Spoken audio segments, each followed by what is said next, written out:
안녕하세요. ESG 경영 참 중요하기는 한데, 특히 그 중에서도 S, 즉 사회적 가치 부분은 이걸 대체 어떻게 측정하고 보여줘야 하지? 하고 막막하게 느끼는 분들이 많으시죠?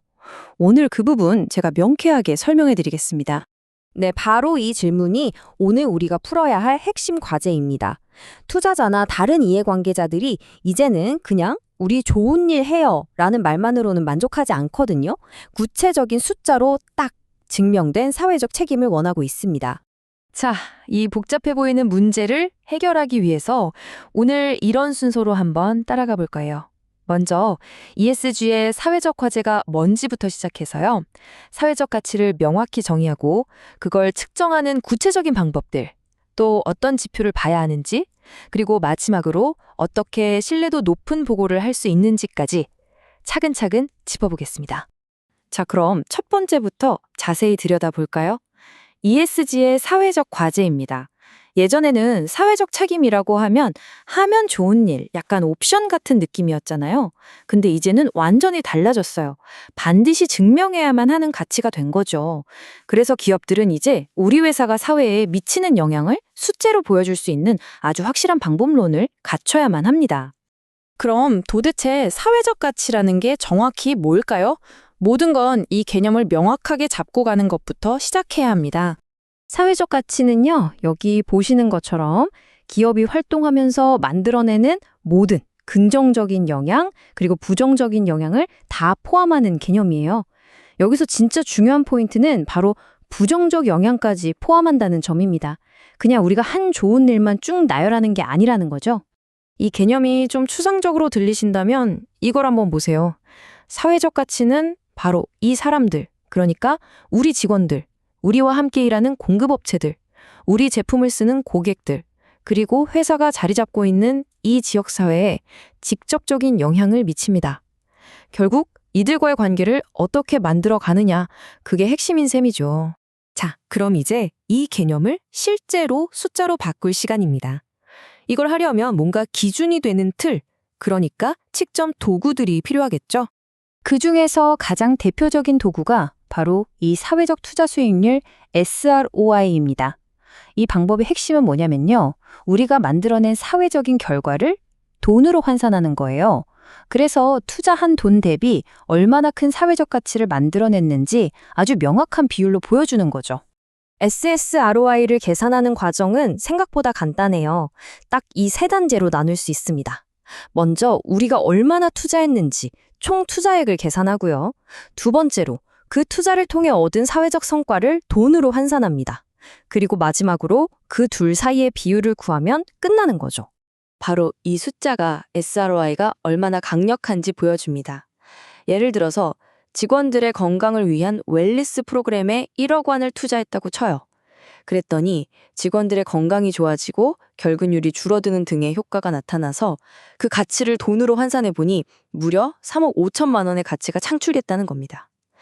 투자 대비 3.5배의 사회적 수익을 낸 거죠. 정말 임팩트 있지 않나요? 물론 SROI만 있는 건 아닙니다.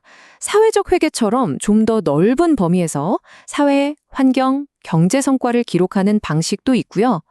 임팩트 관리 프로젝트, 줄여서 IMP라고 부르는데 이건 성과를 5가지 차원으로 아주 깊이 있게 분석하는 프레임워크도 있습니다. 좋습니다. 그럼 이제 우리 회사의 사회적 가치를 보여주는 대시보드에는 어떤 계기판들이 있어야 할까요? 다시 말해 구체적으로 어떤 지표들을 추적해야 하는지 한번 알아보겠습니다. 역시 가장 먼저는 직원 관련 지표들이겠죠? 그냥 만족도 점수 같은 것 말고요. 이직률이나 평균 근속 연수, 또 직원 한 명에게 얼마나 교육 투자를 하는지, 그리고 초과 근무 시간이나 휴가 사용률 같은 아주 구체적인 데이터를 통해 직원들에게 어떤 영향을 미치고 있는지 파악할 수 있습니다. 이 그래프는 정말 흥미로운데요. 데이터가 어떻게 숨겨진 문제를 딱 보여주는지 알 수 있어요.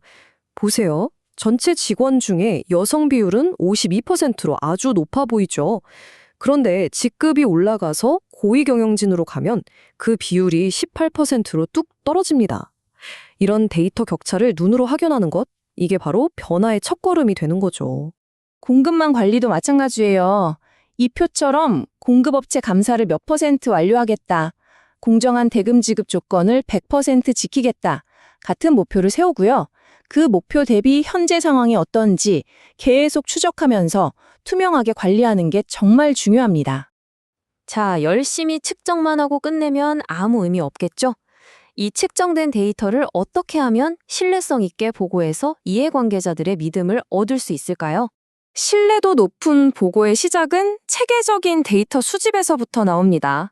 정기적으로 직원 설문조사를 하고 HR 시스템에 있는 이직률 같은 정량 데이터를 활용하고 지역사회에 얼마나 투자했는지 기록으로 남기고 또 공급업체 평가를 꾸준히 하는 등 다양한 경로를 통해서 객관적인 데이터를 확보해야 합니다.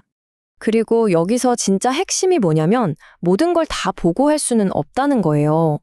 가장 중요한 것에 집중해야 합니다. 그걸 바로 중요성 평가라고 하는데요. 우리 회사 비즈니스와 우리 이해관계자들에게 가장 중요하고 영향력이 큰 사회적 이슈가 무엇인지 먼저 파악하고 거기에 보고에 초점을 맞추는 거죠. 이 비교표가 모든 걸 말해주네요. 우리한테 유리한 소식, 잘한 것만 쏙쏙 골라서 보고하는 선택적 보고는요, 결국엔 신뢰를 잃게 됩니다. 진짜 신뢰는 잘한 점과 함께 아직 부족한 부분, 개선이 필요한 부분까지 솔직하게 공개하고 이걸 해결하기 위해 이렇게 노력하고 있습니다. 라고 보여주는 균형 잡힌 보고에서 나오는 겁니다. 자, 이제 거의 다 왔습니다. 마지막으로 이 모든 측정과 보고가 결국 무엇을 의미하는지 정리해 보겠습니다. 그건 바로 숫자 너머에 있는 우리 회사의 진짜 이야기를 발견하는 과정이라고 할 수 있습니다. 이 문장이 핵심을 정확히 꿰뚫고 있네요. 신뢰라는 건 완벽해서 생기는 게 아니라는 거죠. 오히려 우리의 문제를 솔직하게 인정하고 그걸 해결하기 위해 진심으로 노력하는 태도를 보여줄 때 생겨나는 겁니다. 그렇습니다. 결국 사회적 가치를 측정하는 건요, 그냥 규제 때문에 억지로 하는 숙제가 아니에요. 재무제표만으로는 절대 볼 수 없는 우리 회사의 또 다른 중요한 측면, 그러니까 우리 회사의 완전한 스토리를 이해하고 세상과 소통하는 아주 중요한 과정인 셈입니다. 이 질문을 마지막으로 여러분께 남겨드립니다. 돈 버는 걸 넘어서 여러분의 회사는 이 사회에 어떤 긍정적인 혹은 어쩌면 부정적인 영향을 미치고 있나요? 여러분 회사만의 진짜 이야기는 과연 무엇입니까?